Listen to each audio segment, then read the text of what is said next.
Hey, welcome to another video. So today we're going to be going into the rise and fall of the gold SOKAR. But before I begin, please be sure to like the video, subscribe to the channel, join the Sith Citadel Discord, links in the description, and consider becoming a join member or sending a super thanks if you wish to further support the channel. Otherwise, let's jump straight into it. In 1999, SOKAR resurfaced among the System Lords, waging war against Harrower while simultaneously attacking Earth. This assault was facilitated by Apophis, who, facing defeat, sought to bring down the Tari with him. To bypass Earth's Stargate defenses, SOKAR employed a particle accelerator through the wormhole. However, after Apophis perished, Stargate Command managed to dial out and send his body back to the planet where he had been found. With this, SOKAR ended his attack, though the Tok'ra agent Martuf warned that SOKAR might use the sarcophagus to revive Apophis. As predicted, SOKAR resurrected Apophis and imprisoned him on Natu. Later, he sent word of Amonet's death to Apophis, though the fallen System Lord refused to believe him. While on a mission, SG1 encountered bounty hunter Eris Bok, who had been tracking the Tok'ra Korra for SOKAR.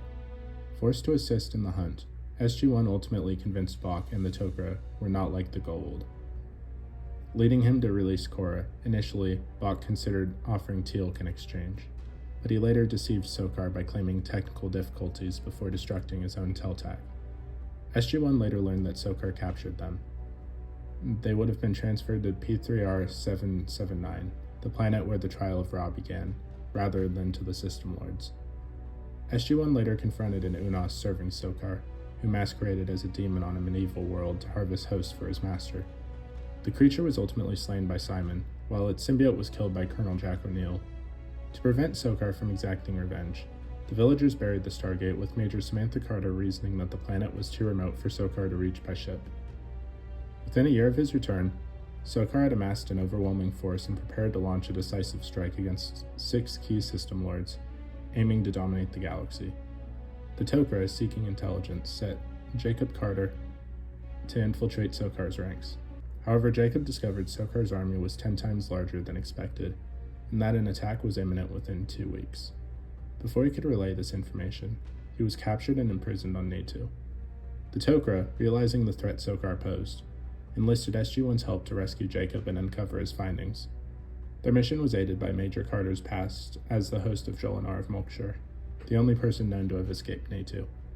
While on the prison moon, Jacob revealed SOKAR's impending assault on the team, and Martuf, who relayed the information to Teal'c, waiting in orbit aboard a Teltac. Meanwhile, Bainar, the overseer of Natu, reported to SOKAR, thanking him for sending Jolinar's former host, allowing him to exact his revenge. However, SOKAR soon realized intruders had infiltrated Natu and ordered Bainar to extract information and execute them within a day. He commanded Jumar to locate the ship that had brought them.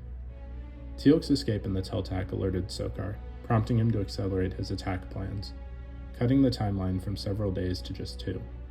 Learning of this, the Tok'ra devised a counterattack, exploiting the fact that SOKAR would take his attack into orbit over Natu to cleanse its prisoners. Their plan involved sending a weapon into the moon's core, triggering an explosion that would destroy SOKAR's ship along with it.